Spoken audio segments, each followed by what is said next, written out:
Now let's turn to our lead story this week, the announcement that the Kroger grocery chain, including its affiliated brands such as King Soopers, Harris Teeter, Ralph's, Fred Meyer, and many others, will be removing alternative weekly newspapers from their stores nationwide effective September 30th.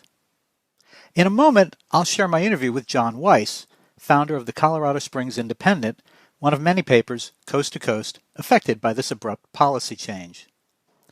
But first, I'm joined by Sean Wood, reporting exclusively for editor and publisher from San Antonio, Texas.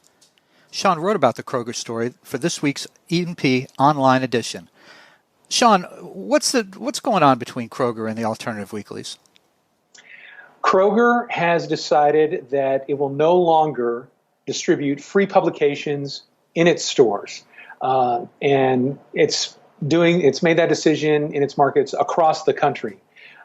So that includes everything from alternative news sources like alt-weeklies to, your auto trader, your penny saver, your local apartment finder, yellow books, all that kind of stuff, gone.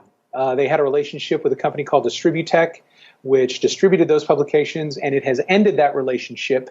And by October 1st, those free publications will no longer be found in Kroger's.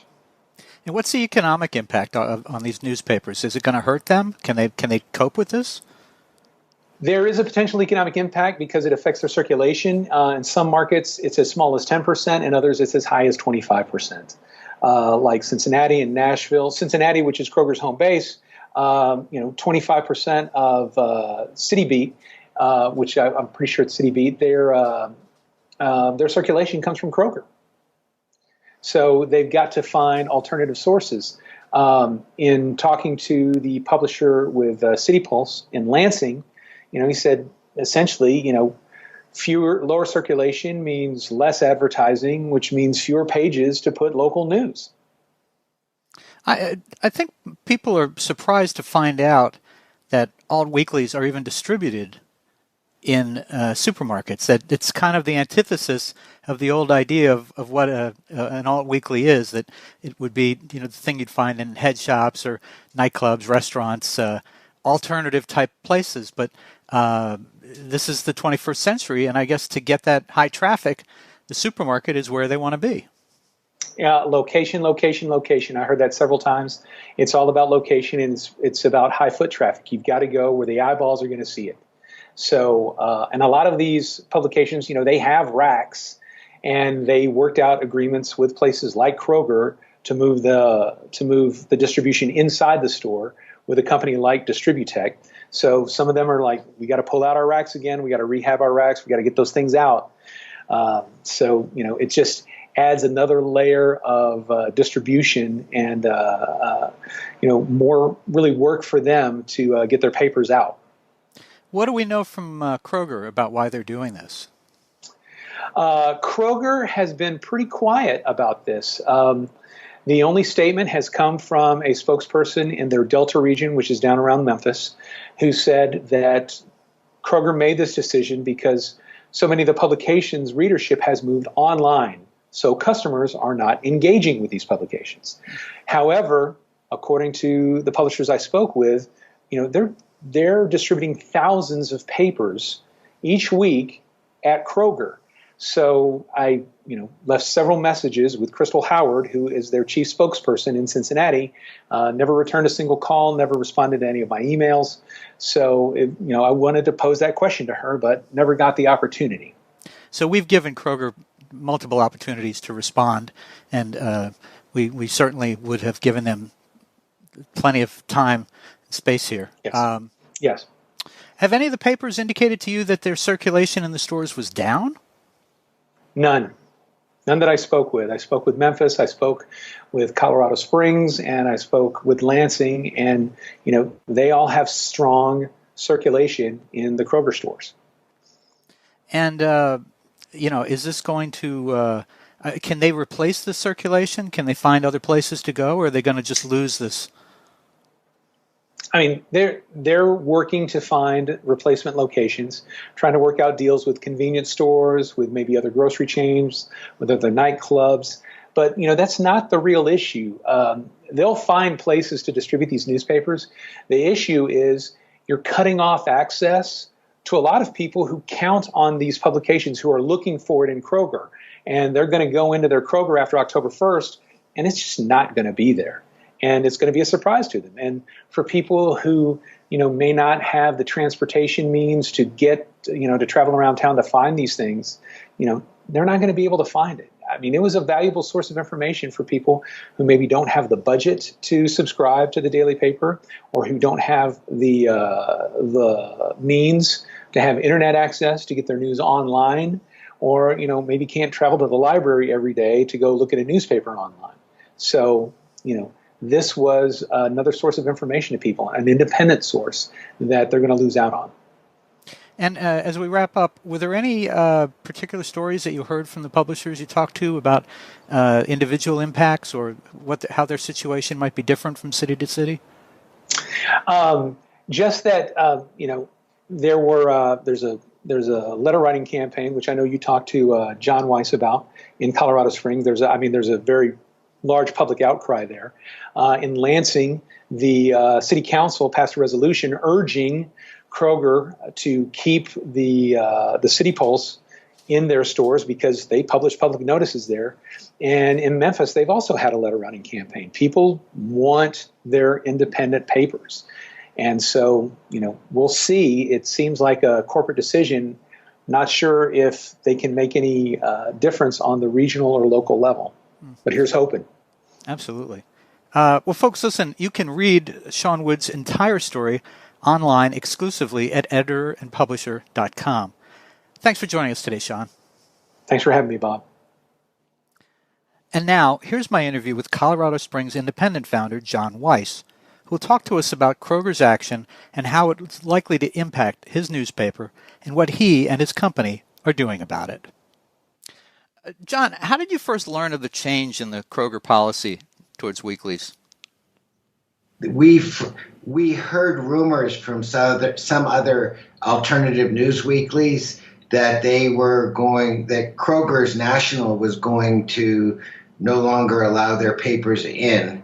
But we did not hear from Distributech, which is the company that we use that controls the newspaper racks at King Soopers and Kroger's across the country. They let us know September 3rd at a meeting.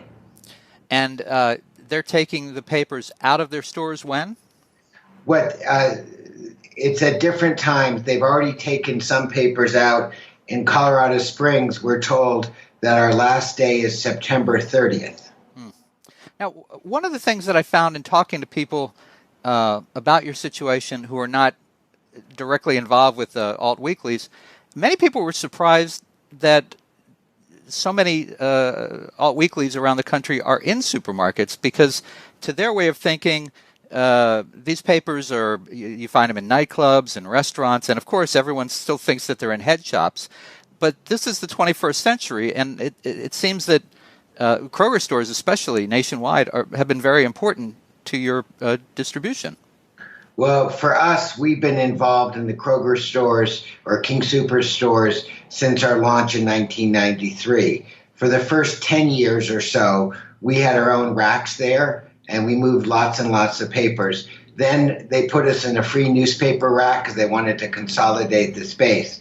But we have trained over 17,000 people a month pick up our papers at King Soopers, a little over 4,000 a week. But it's different people every week.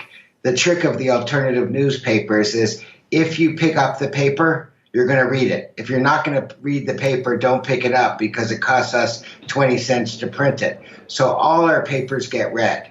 And King Soopers and Safeway and Albertsons and lots of other places are great pickup spots because they have so much traffic.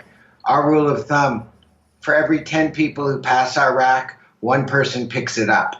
And so we want to be in high traffic locations. And King Soopers is the largest area grocery store. And so in terms of number of stores and the number of papers we pick up, it's about 10% of our circulation.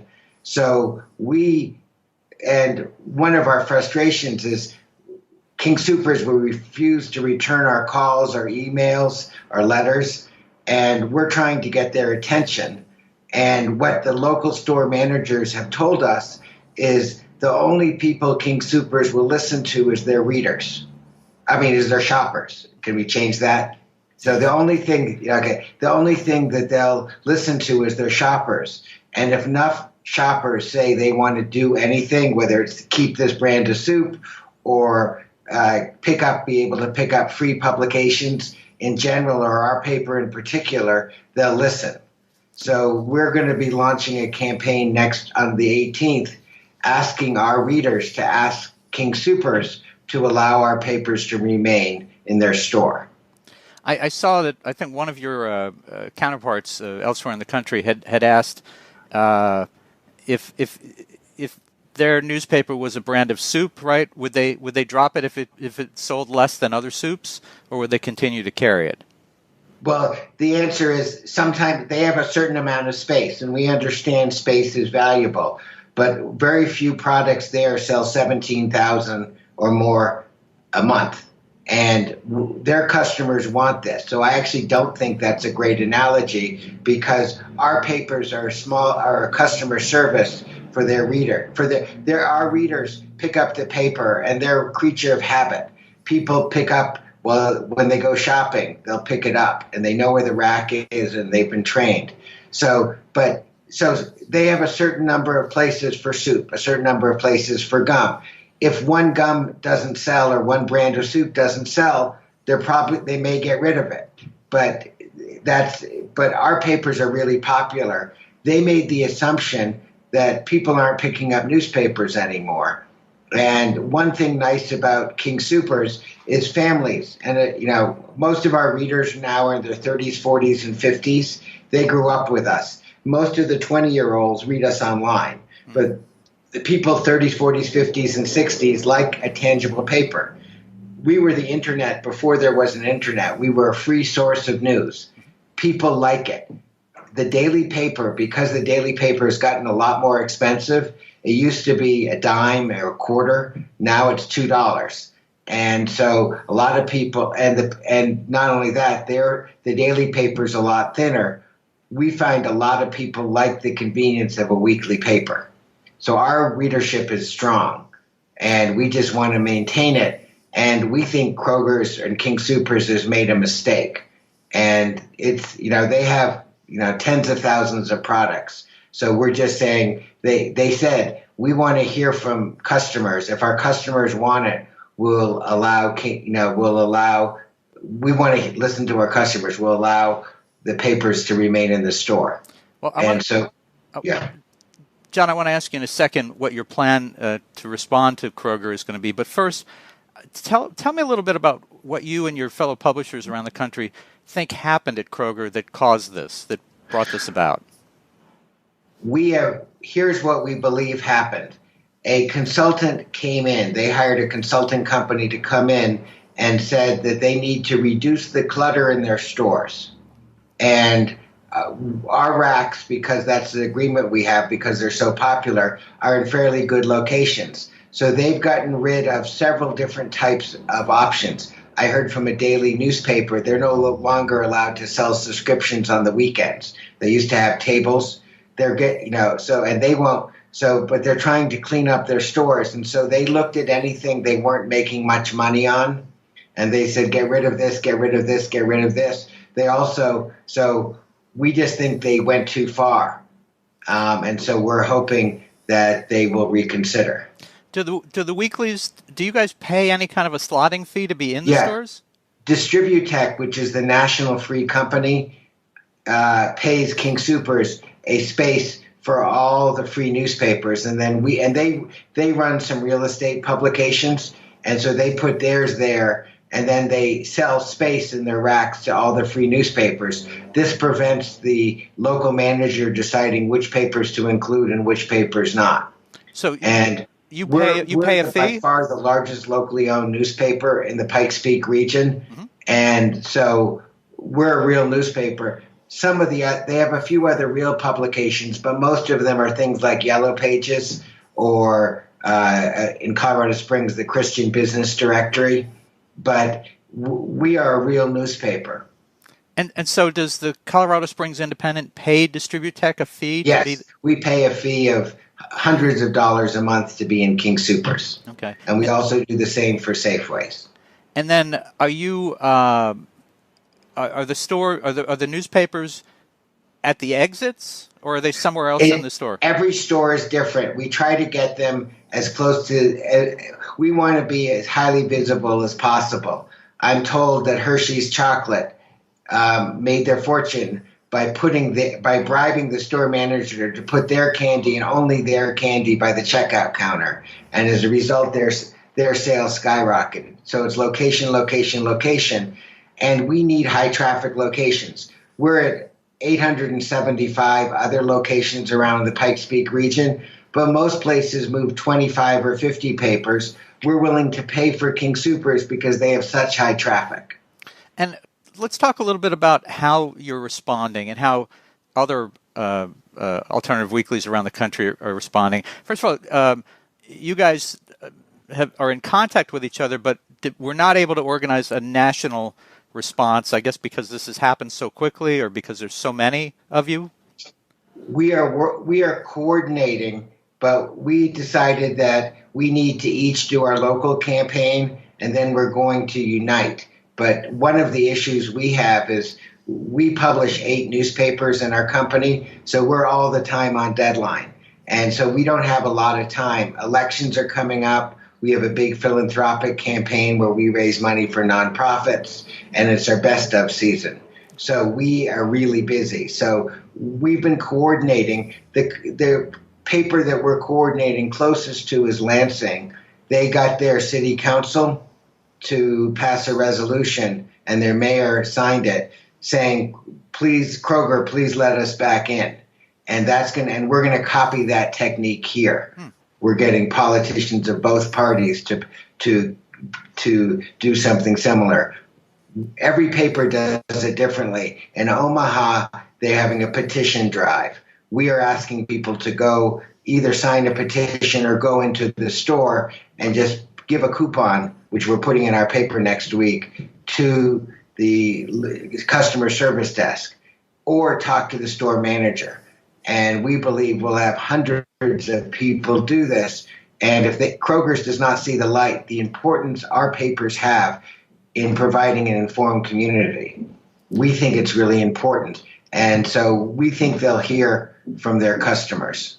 Now, what struck me is that this is a very modern approach to the situation you find yourself in. It's I know you've referred to it as an unboycott. I was struck by it's a very business-friendly approach. You're not asking people to boycott Kroger stores or King Super or Albertsons or Safeway. You're not asking them to take any kind of a negative action. You're asking them to go and say, look, I get this paper here every week. I appreciate that it's here. I don't have to go out of my way to find it.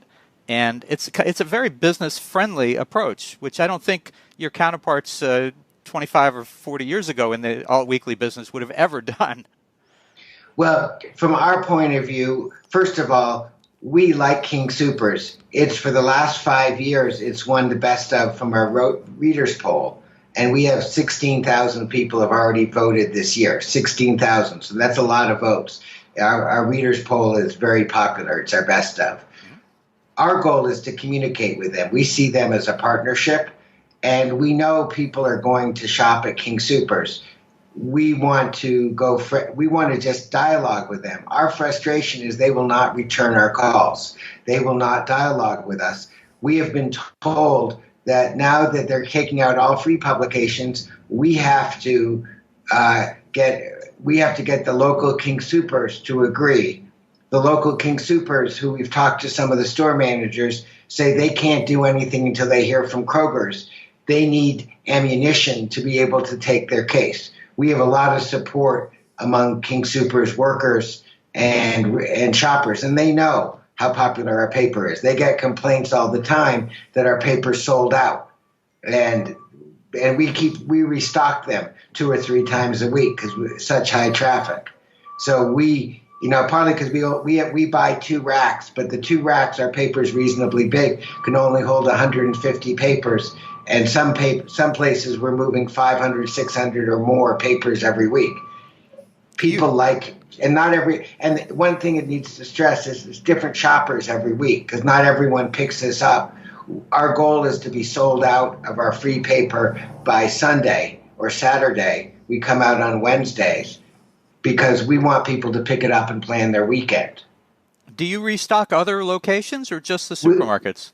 Some of the hospitals, some of the only high traffic locations, or if we have a really big issue with an insert or something. But we have, close to 900 locations, so we can't restock them all. We have 14 drivers who deliver them on Tuesday night and Wednesday morning. And our goal is to get about 80% of the people in Colorado Springs to walk near one of our racks every week. That's how we survive. Would it have helped you guys at all if Kroger had given you, say, 90-day notice instead of, essentially 1 month? Well, yes, and it would have been helpful if they would talk to us because we want Kroger to succeed. We want to work with them, but they're a big national multi-billion-dollar company. So that's so they're busy and we're a small paper. We're very important to the Pikes Peak region, just like Cincinnati City Beat is important to Cincinnati where they're headquartered. We are the second paper in town usually, and we provide communities are far healthier when there's 2 newspapers, and most communities have a daily and a competitive weekly.